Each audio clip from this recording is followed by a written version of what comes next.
ल है गाइजहरू हामीले चाहिँ सुरु गरेँ मैले चाहिँ सुरु गरेँ यो चाहिँ पातलेको फेदको माटो एक बोरा हैन यो चाहिँ कम्पोस्ट मल यो चाहिँ मिक्स गर्ने हो यहाँ आरीमा मिक्स गर्ने अनि यता हेर्नु नि दाना रोप्नुलाई ठिक्का ठिक्काको खाल्डो मेसिनले खनेको दानाको बिरुवा चाहिँ यत्रो यत्रो छ यो हैन सोलीमा यो चाहिँ 74 सालमा यसलाई अब माघ फागुन चैत भित्रमा यसलाई चाहिँ टक्क के ग्राफ्टिङ गर्नुको लागि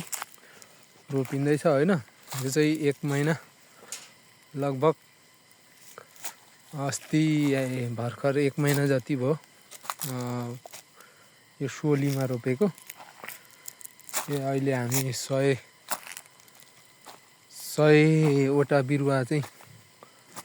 रोप्दैछौँ यसको चाहिँ ग्राफ्टिङ चाहिँ 74 सालमा तपाईहरुलाई यहाँ हेर्नु यो चाहिँ पुरा सोली भित्र हामीले उमारेको छौं हैन तपाईहरुलाई ग्राफ्टिङ चाहिएमा सम्पर्क गर्दै गर्नु होला रोप्दैछौं फागुन चैततिर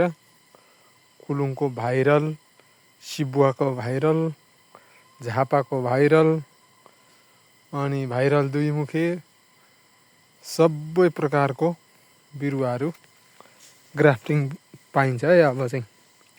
रोपिँदैछ कन्ट्याक्ट गर्दै गर्नु होला तपाईहरुलाई चाहिएमा अहिले नै सम्पर्क गर्नु होला बुकिङ गर्दै गर्नु होला है अरु भिडियो पनि अब 1 महिना 2 महिना पछाडीको कन्टिन्यू आउँछ कत्रो भयो के हुँदैछ भन्ने कुरा आउँछ है गाइजहरु